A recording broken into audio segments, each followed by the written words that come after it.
Diálogos del pensamiento. ¿Qué puede significar más estar junto a la juventud con una clara conciencia revolucionaria y no solamente se siente comprometida en una línea ideológica, política o en una causa? Para conducir un pueblo, la primera condición es que uno haya salido del pueblo. Sistema Universitario de Radio presenta Diálogos del Pensamiento, un lugar de encuentro para las ciencias sociales y humanas. Reflexión, sociedad, investigación, política, análisis, lenguas, debate, historia. Bienvenidos a Diálogos del Pensamiento, el programa radiofónico del Centro Universitario de Ciencias Sociales y Humanidades. Muy buenas tardes, estamos ya aquí listos para dar inicio a estos diálogos del pensamiento. Gracias por acompañarnos en un inicio de triada más, que además se antoja que va a estar súper interesante porque va a ser sobre análisis iconográfico, pero pues volcado hacia diferentes objetos o diferentes cuestiones, entre ellos los exvotos, los memes y el graffiti. Esto será lo que estaremos abordando a lo largo de las próximas 3 sábados, y el día de hoy arrancamos entonces con los exvotos. Antes de presentarles quién nos acompaña el día de hoy a debatir sobre este interesante tema, pues agradezco en la coordinación de esta emisión al doctor Gabino Cárdenas, en la producción a Fabián Robles, Luz Cuellar y en los controles a Juan José Hernández. Mi nombre es Almendra Orozco y de este lado de los micrófonos también me acompaña el día de hoy mi compañero Igor González. Almendra, buenas tardes a ti y a la audiencia. Esperamos tener un excelente y sabroso programa. Sí, pues fíjense que nos acompaña el doctor Gerardo Gutiérrez Cham.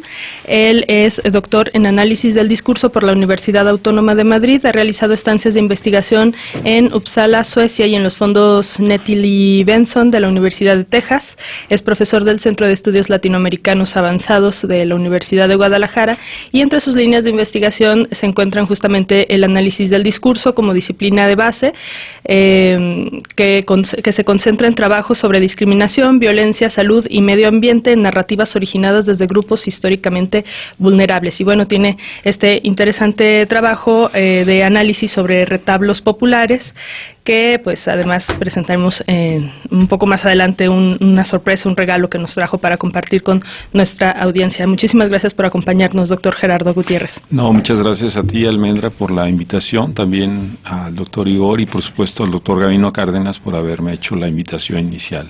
Un gusto estar aquí contigo y con la audiencia. Gracias, pues para arrancar iniciemos escuchando nuestra editorial y enseguida regresamos. Ideograma. La fabricación de objetos para agradecer y solicitar favores a los dioses es una práctica muy antigua que ha llegado hasta nuestros días a través de los exvotos. Estos son una expresión religiosa cuyo contenido conecta las necesidades humanas más urgentes con la intervención de las fuerzas divinas para solucionarlas. Son evidencia, además, de la puesta en marcha de una promesa social y religiosa, pero sobre todo, de la importancia de cumplirlas. Frente a los coros de voces suplicantes de los templos que repiten una letanía largamente aprendida, el exvoto aparece lleno de colorido para expresar de manera propia la angustia, contando una historia personal en la que el creyente figura en el centro de la acción. Allí quedan reveladas todas sus desgracias contadas en una sola toma congelada, una puesta escénica que sintetiza el favor concedido. Se convierte entonces el espectador en testigo del milagro y de las fuerzas divinas que reparan daños y conjuran peligros. Sin embargo, frente a los refinados retablos y de gran formato que exponían las desazones de la vida espiritual de los adinerados, su expresión popular no siempre fue bien recibida, suscitando reacciones encontradas de recelo, desdén, desconfianza y hasta rechazo abierto por parte de las autoridades eclesiásticas.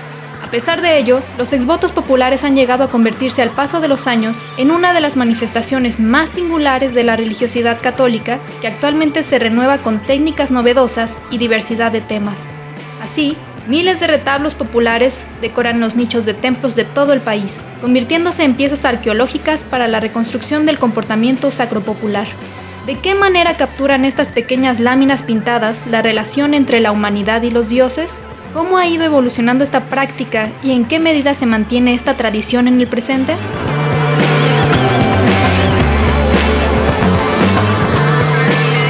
Pues el tema definitivamente pinta para una buena conversación.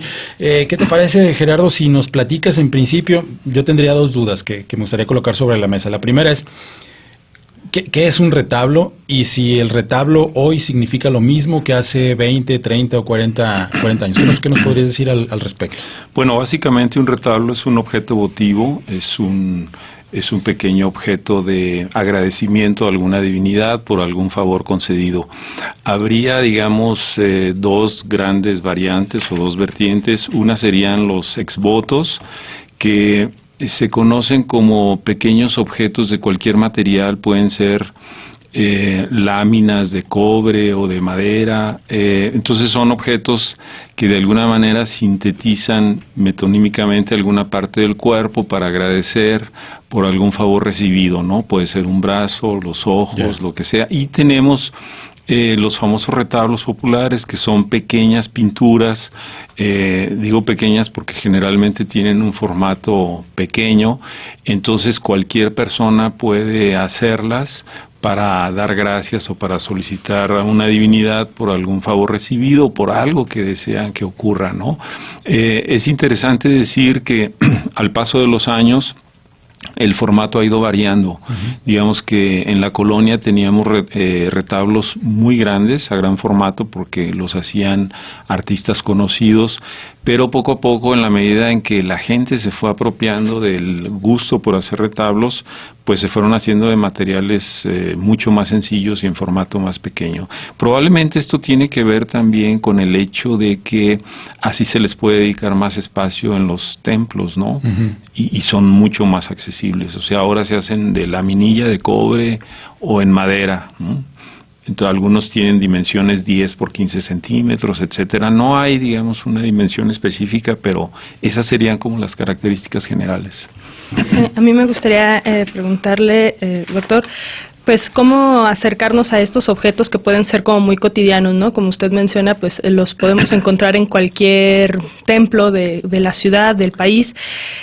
Pues entonces, ¿cómo acercarnos cuando los vemos? ¿Cómo establecer esa conexión nosotros como espectador? Pues a través de su estética, los comprendemos como que reflejan como una realidad, cumplen una función social. ¿Qué podríamos encontrar en estas pequeñas figuras? Sí, pues hay muchas maneras de acercarse a los retablos, digamos. No creo que haya una sola que deba seguirse, o digamos no hay una manera canónica para acercarse a los retablos. Uno los puede ver como objetos religiosos, pero también los podemos ver como objetos artísticos enclavados en la tradición popular, ¿no? A mí en particular me ha interesado mucho el hecho de que los retablos dan salida a narrativas personales muy sui generis, por decirlo así, ¿no? Eso es algo, digamos, que me interesa mucho.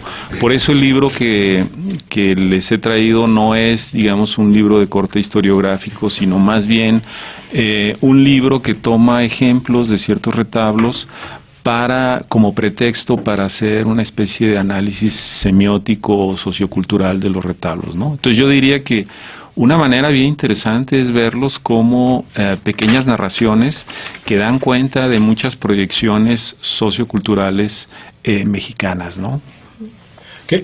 A ver, por ejemplo, entonces, digamos que el centro de tu análisis o una dimensión de tu análisis tiene que ver con el contenido mismo con la parte ética de los retablos, sobre todo, no tanto de los exvotos. ¿Qué elementos son los que has encontrado, qué elementos socioculturales que están puestos ahí de manera narrativa en los retablos y que nos dicen algo de la sociedad en la que estamos? ¿Qué es lo que nos podrías decir? Bueno, hay muchos elementos. Uno de ellos, yo te diría fascinante, es lo violentado, ¿no?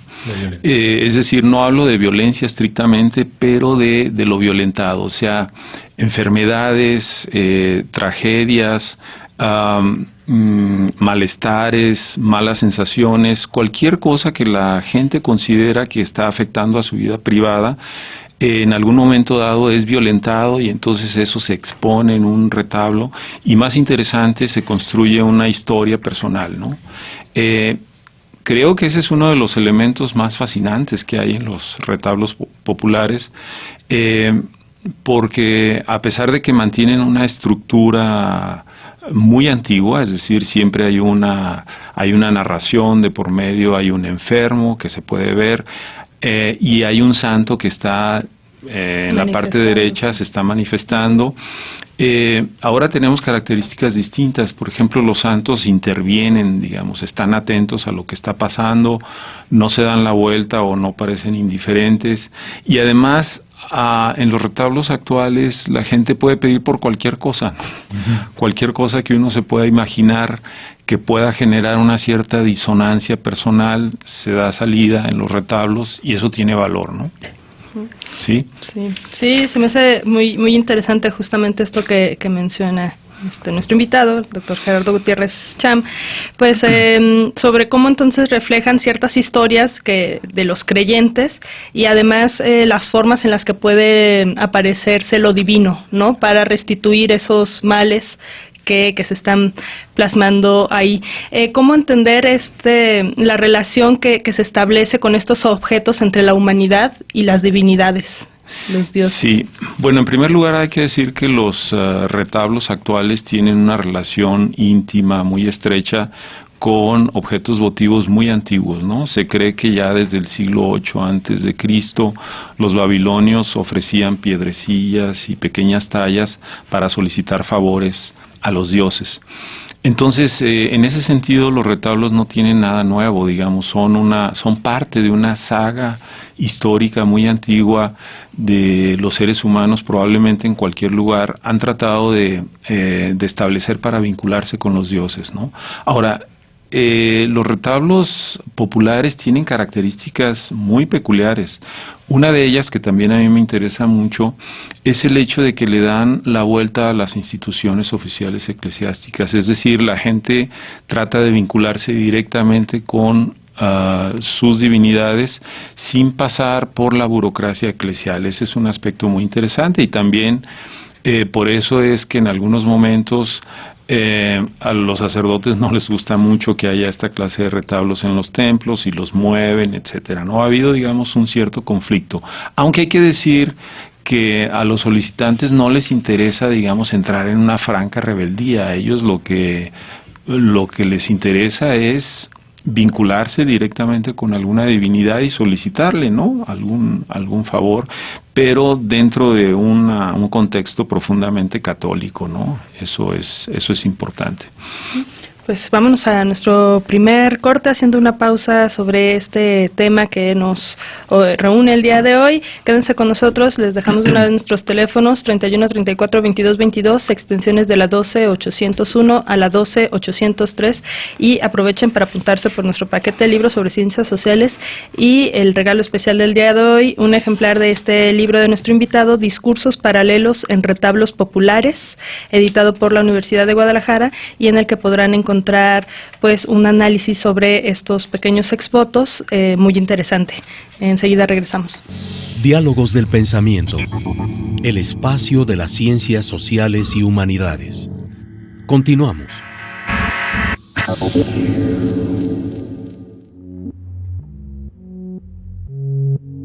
Parafraseando. De acuerdo con la investigadora Gloria F. Gifford, se han encontrado regalos votivos en forma de animales e incluso figuras humanas que datan de la Babilonia de hace 4000 años, pertenecientes a la cultura helénica. Se presume que estos objetos tendrían la función de mediar entre fieles y divinidades la solicitud y agradecimiento de favores, como la protección de la ira divina que amenazaba con todo tipo de catástrofes a la humanidad. Estos actos de gratitud probablemente tuvieron lugar como impulsos gregarios, un tanto aislados, hasta que lograron expandirse y convertirse en una ofrenda ritualizada en el seno de la fe cristiana. Esta práctica no solo consolidó un vínculo creativo, sino que terminó por sacralizar ciertos lugares, dando origen a las peregrinaciones. Se considera que la idea de los retablos llegó al Nuevo Mundo con los soldados colonizadores. Sin embargo, pronto en su expresión novohispana se introdujeron elementos paganos, no reconocidos ni asumidos por las autoridades religiosas, dando cuenta de la gran cantidad de elementos que nutren la religión popular. En esta, lo milagroso no está subsumido al arrobamiento místico, sino que forma parte de la vida cotidiana. Su construcción se da sin la mediación de los sacerdotes, por lo que se erigen como expresiones propias de angustia en las que se revela la fuerza de la tradición, pero también una sacralidad subversiva al desviarse de los temas relacionados con los idearios católicos de penitencia, adoración y castidad.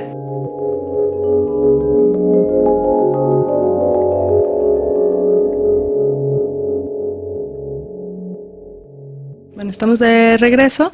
Estas cápsulas pues fueron extraídas de este libro que tenemos para ustedes el día de hoy de obsequio por parte de nuestro invitado, Discursos paralelos en retablos populares.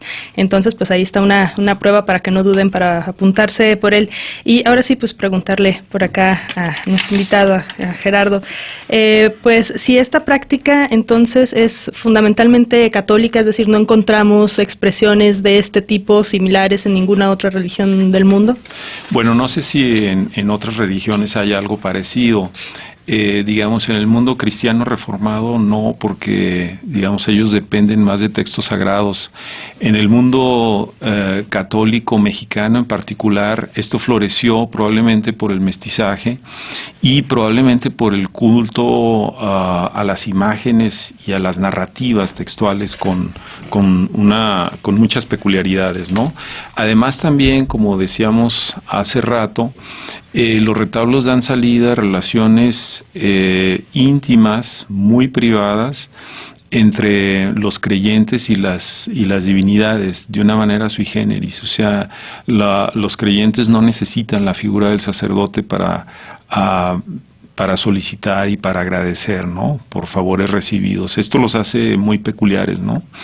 Además, tienen otras características como mencionaba hace un rato la parte de lo violentado, es decir, todas esas angustias muy personales, enfermedades, achaques, crisis nerviosas, etcétera, accidentes, caídas, lo que sea, todo eso es representado de una manera muy peculiar y entonces pasa al terreno de lo público, pero desde un ámbito privado muy exclusivo, ¿no? Muy peculiar. Creo que esa es una característica muy interesante de los retablos mexicanos. Además, la parte estética, es una estética también muy peculiar, ¿no?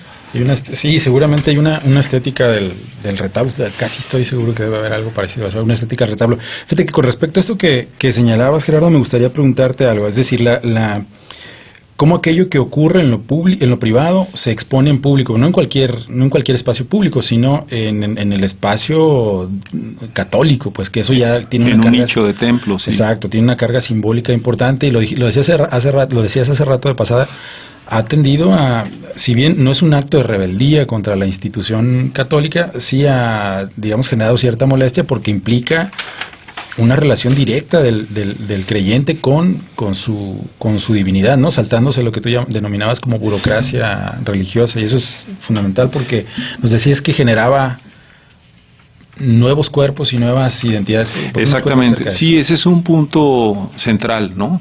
Por eso estos retablos de alguna manera han creado cierto rechazo en algún momento, porque podemos ver a través de ellos que digamos, la construcción de nuevas identidades, ¿no? Uh-huh.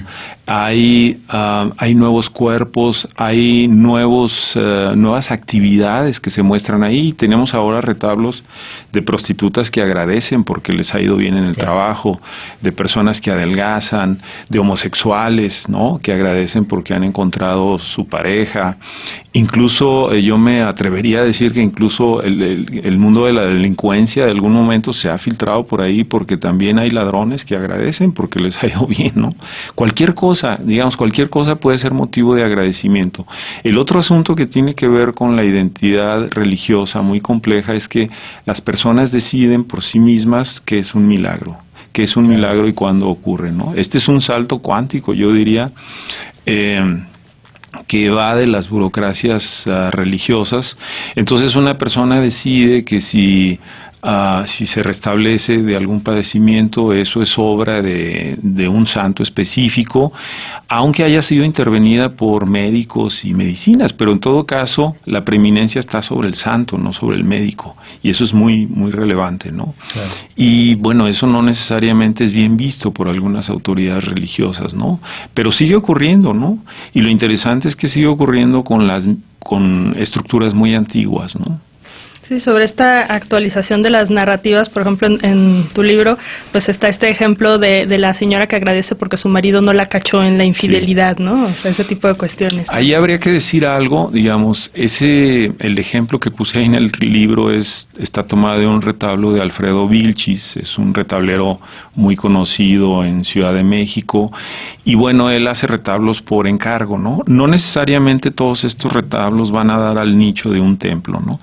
Pero lo que sí es interesante, me parece, es que estos retablos han conformado una suerte de nuevas sacralidades, ¿no?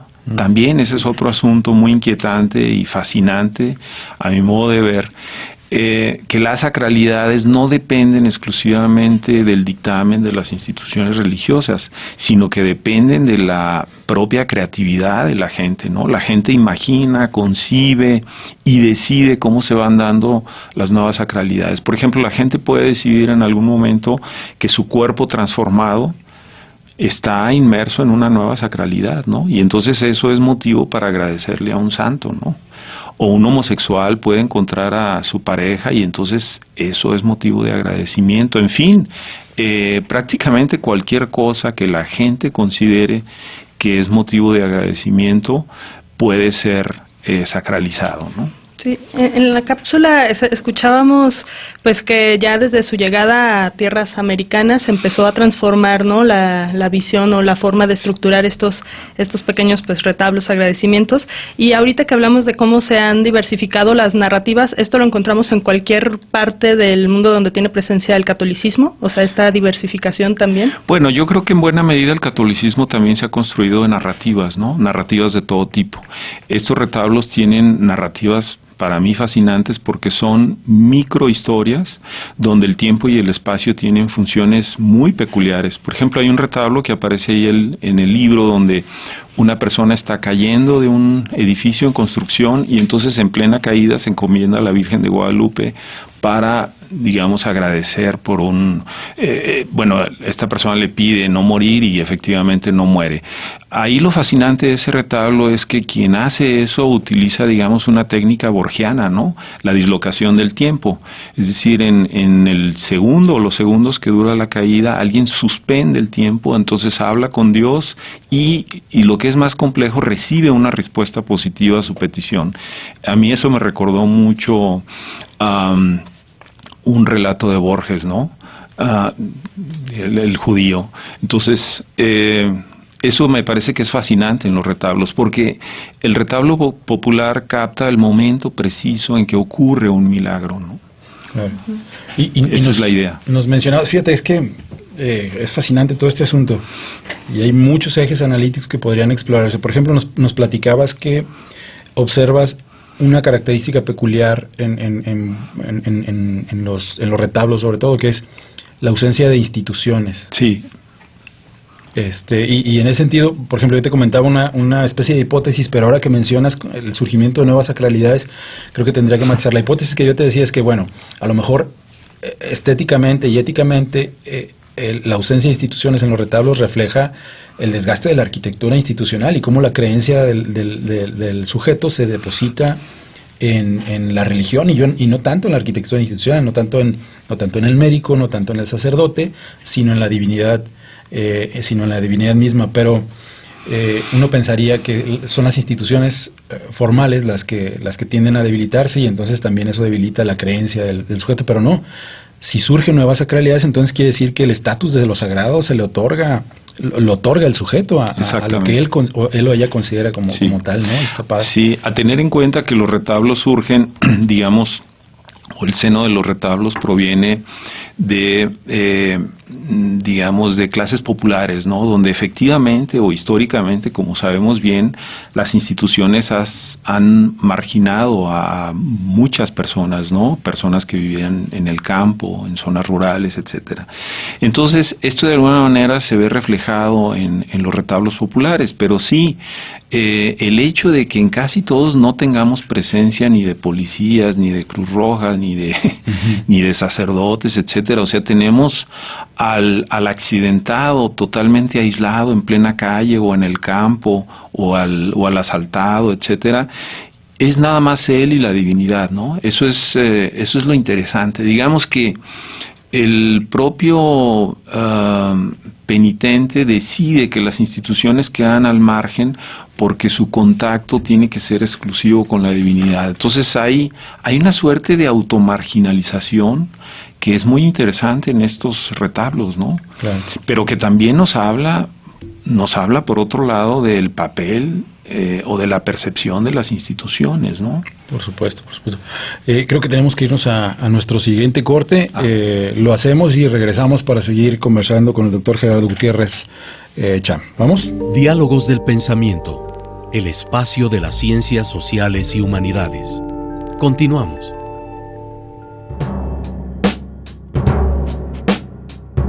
Parafraseando. Tras la Guerra de Independencia, los exvotos y retablos populares se volvieron característicos de las manifestaciones de fe entre las clases más desprotegidas. Con la emergencia de una nueva cultura de arte popular, se comenzaron a crear pinturas bidimensionales con una perspectiva, simetría y composición espacial particulares, que dotaron de elementos distintivos a esta práctica, llegando a conformar un nuevo género visual narrativo. Esta materialización simbólica en forma de pequeñas pinturas son elaboradas por lo general en cuartillos de lámina, madera o tela rústica, en los que se mantienen fijos 3 componentes: la divinidad entre nubes en la parte superior, el suceso originario de la petición o gratitud y una brevísima crónica del suceso al pie de la imagen. En ello se verifica el poder divino.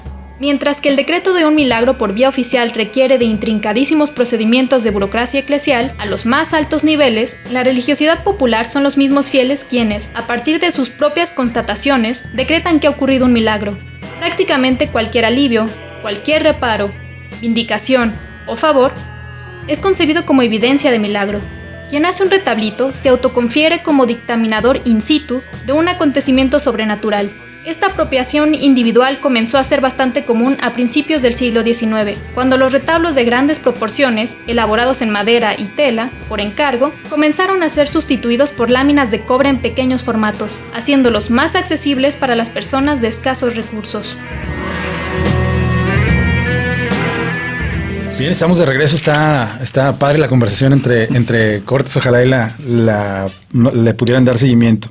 Gerardo, hay muchas cosas que a mí me gustaría preguntarte. La primera es, por ejemplo, cómo un objeto aparentemente pequeñito, de 10 por 5, de 10 por 10, de 10 por 15 centímetros, nos puede permitir el acceso a una cosmogonía mucho más amplia. Tú señalabas algunos detalles en el corte, señalabas unos detalles estéticos de los retablos que nos permitirían pensar en que hay, por lo menos, que esos objetos visuales están atravesados por variables como el género y la clase, ¿no? Es decir, la ortografía particular y peculiar que tienen los retablos, o las temáticas que abordan, cómo nos pueden permitir explorar fenómenos mucho más amplios de una sociedad como la nuestra. ¿Qué nos puedes decir al respecto? Efectivamente, los retablos populares tienen estéticas bien distintas, pero todas ellas dignas de ser estudiadas, por supuesto, ¿no?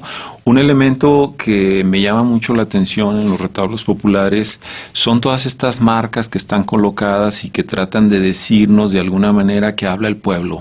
Por ejemplo, una de ellas es la ortografía totalmente libérrima que se utiliza y que sigue siendo un elemento muy marcado, al grado de que cuando alguien encarga un retablo popular, intencionalmente se ponen faltas de ortografía, ¿no? Claro. Digamos, es una manera de mantener viva una cierta tradición y decir que el pueblo iletrado habla y es el que se comunica con las divinidades, ¿no? Claro. Otro elemento estético bien interesante para mí son todos estos punteos de sangre, ¿no?, que vinculan mucho a los retablos actuales, incluso con la estética colonial. O sea, estos cristos sangrados que teníamos, todo el rostro lleno de sangre, las heridas abiertas, siguen apareciendo en los retablos, porque hay que recordar, como decía, que el retablo intenta retener el momento en el que ocurre un milagro, ¿no? Uh-huh. Entonces, en el retablo vemos el momento en el que se cierra una herida,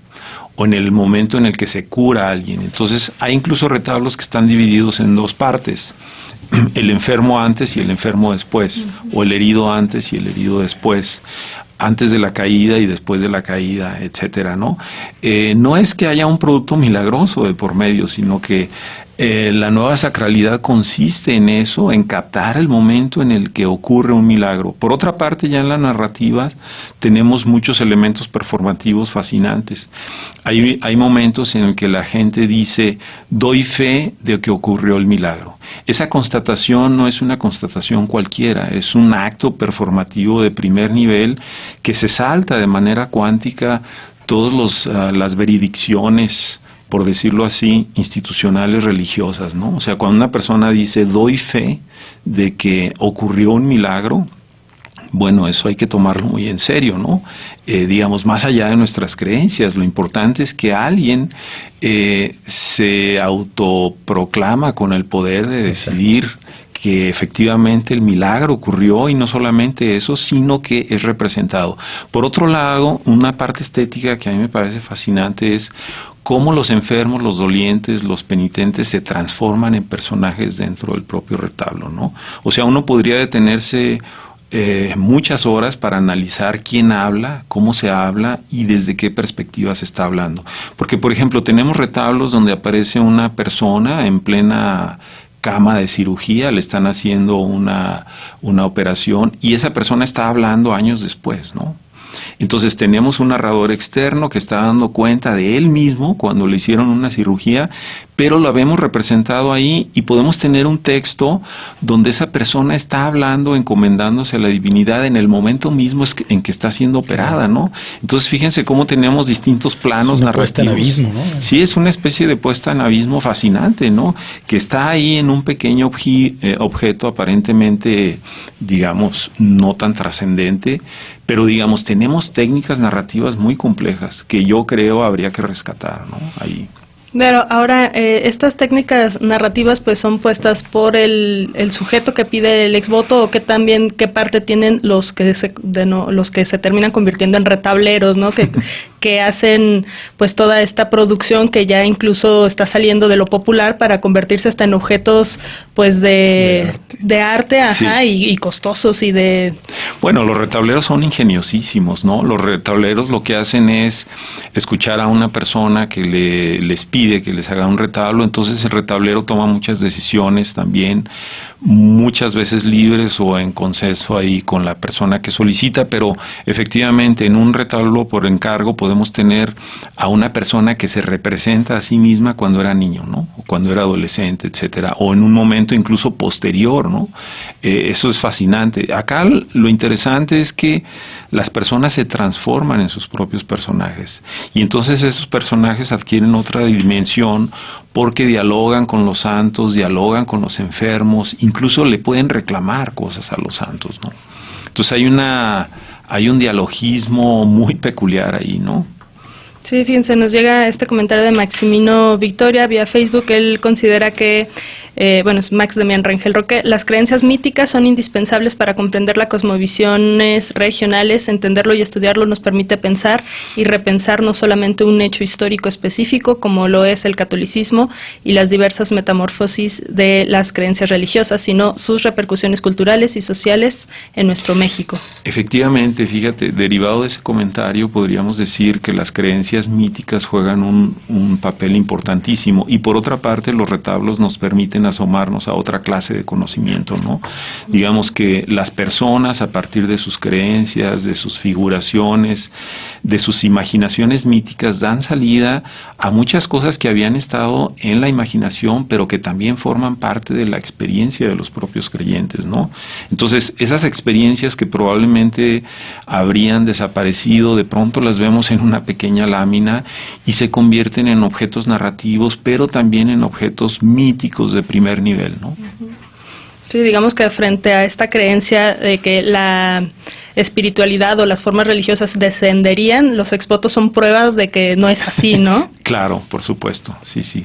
Pues nos vamos de una vez a nuestro siguiente corte. Quédense con nosotros. Les recordamos que tenemos este paquete de libros sobre ciencias sociales, además de este ejemplar que nos obsequia el doctor Gerardo Gutiérrez Cham el día de hoy, sobre este trabajo de los exvotos, discursos paralelos en retablos populares, 31, 34, 22, 22, extensiones de la 12801 a la 12803. También pueden apuntarse vía Facebook. Por ahí está Luz haciendo multitasking en las dos cosas. Enseguida regresamos. Diálogos del Pensamiento, el programa radiofónico del Centro Universitario de Ciencias Sociales y Humanidades. Regresamos.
Bueno, esto que escuchamos fue del dueto Teleleolapan, corrido Ya Murió Gildardo Vargas. Bueno, también las canciones a través de los corridos pues hacían como estas veces que se pueden ver en los retablos, ¿no? De recuperar ciertas historias, y en muchos de ellos pues también se agradecen a las divinidades por pues haberse librado de algunos males.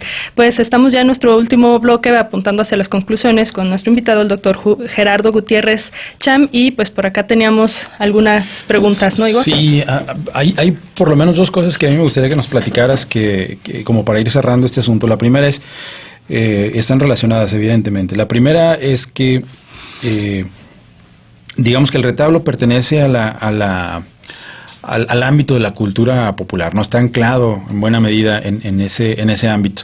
Y más que, como bien le decías, más que calibrar si ha incrementado o no la producción material de retablos, sí valdría la pena que nos platicaras primero si esa práctica sigue siendo significativa para una sociedad como la nuestra. Y la segunda, el otro fenómeno del que nos hablabas, como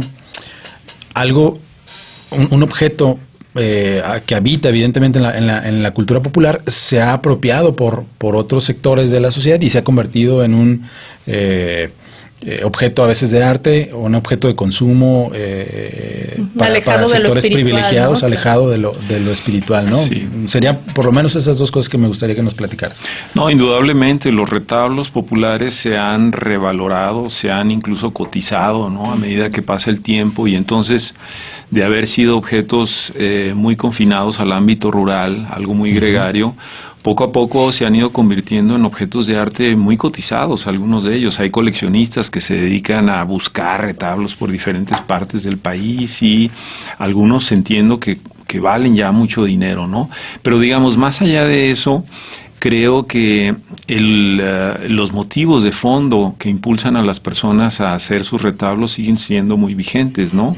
O sea, la gente finalmente va a un templo, hace sus oraciones para agradecer y para solicitar favores a las divinidades. Probablemente el retablo como objeto material, como dispositivo que materializa esos actos de petición y agradecimiento, no sé si ha aumentado o ha disminuido. Lo que sí sé es que se ha transformado, y ahora tenemos retablos que muestran, como decíamos, nuevas sacralidades, nuevos cuerpos, nuevas sexualidades, nuevos dolores, nuevas angustias.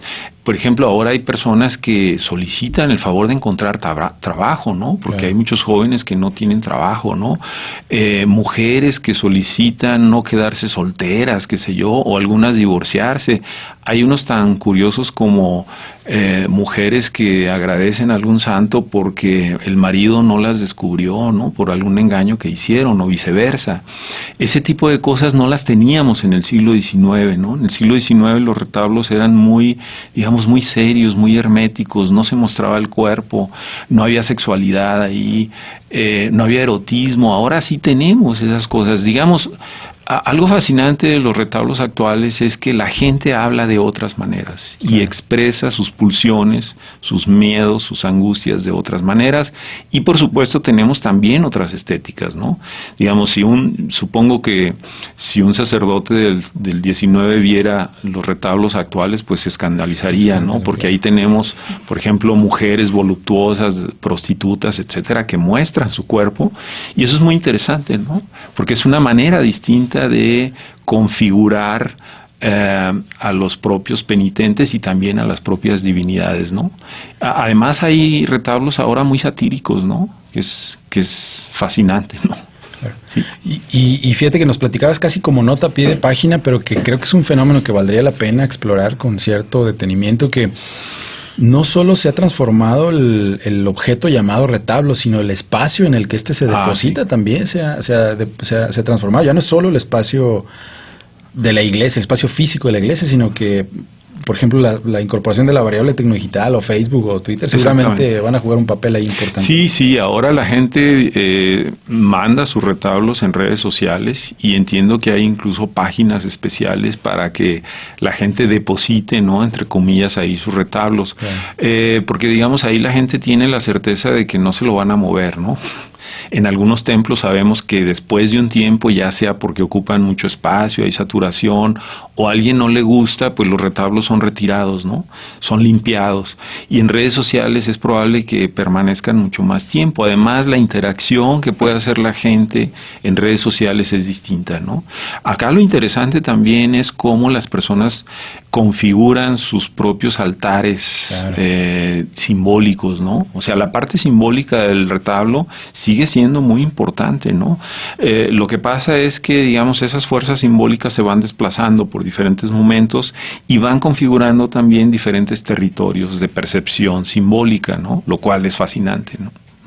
Sí, incluso pues veía sobre esta reapropiación y de que a lo mejor ya no necesariamente quedan insertas en el catolicismo, pues todas las que los exvotos que dedican, por ejemplo, a Malverde, los del narco, ¿no? Entonces se ve pues que es una práctica que continúa en evolución y lejos de desaparecer, pues cómo se adapta a estas nuevas tecnologías, ¿no? Como mencionaban. Sí, el fenómeno de adaptación es muy vigoroso, es muy dinámico, ¿no?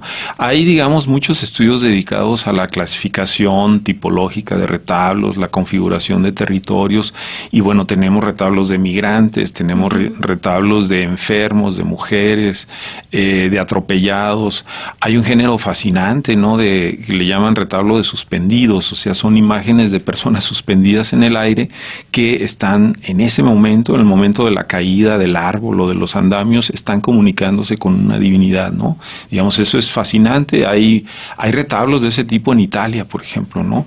Ahora, el retablo mexicano tiene características muy peculiares. Yo mencionaba el elemento de la sangre, pero también están otros elementos ahí muy, muy peculiares, como las ironías, la presencia de la locura, la presencia de la embriaguez, la violencia muchas veces espontánea, ¿no? Al calor de unas copas, etcétera, ¿no? Que eso tiene componentes muy peculiares de la cultura mexicana, bueno, local y regional, ¿no?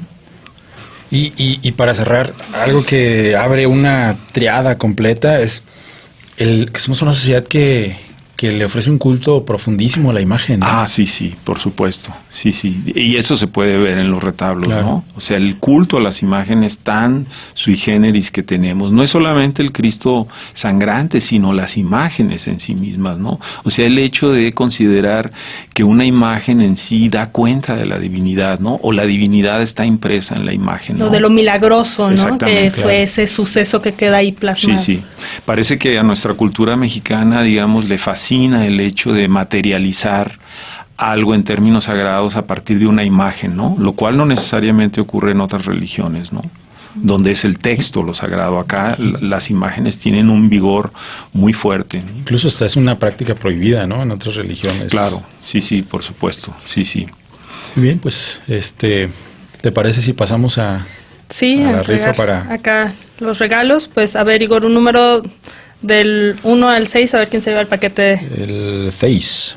Felicidades a Fernando Salcedo Lomelí, que se lleva este paquete de libros sobre ciencias sociales. Y por otro lado acá, nuestro invitado que decida quién se lleva este libro del 1 al 11. Pues el 9. Se lo lleva Sara Carranza González. Sara y Fernando Salcedo Lomelí, vayan a nuestra oficina, para que puedan, Fernando, seleccionar tu paquete de libros y Sara Carranza recoger este ejemplar de Discursos Paralelos en Retablos Populares. Los esperamos por allá en el Cuxx, por Avenida de los Maestros. Si entran por la puerta 1, pasando la glorieta, el edificio que les queda enfrente es el edificio G, que es el mismo de control escolar. Por esas escaleras que van a ver ustedes ahí, inmediatamente suben hasta el último piso adentro del Desmos, por lo menos esta semana todavía, hasta por lo menos esta semana, hasta el sábado 1, ahí nos pueden encontrar de las 11 a las 4. Y pues no duden de escucharnos la próxima semana analizando los memes, que también seguro nos darán de qué seguir analizando sobre esta visualidad de la cultura, ¿no?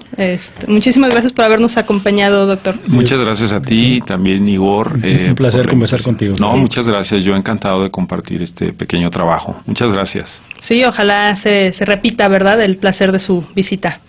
Pues, Igor, muchas gracias. Al contrario, nos escuchamos la próxima semana. Muchas gracias, Gerardo. Muchas gracias, Almendra. Muchas gracias. Pasen un buen fin de semana. Gracias a todos. Hasta la próxima. Reflexión, sociedad, investigación, política, análisis, lenguas, debate, historia. Gracias por acompañarnos en una emisión más de Diálogos del Pensamiento, un lugar de encuentro para las ciencias sociales y humanas.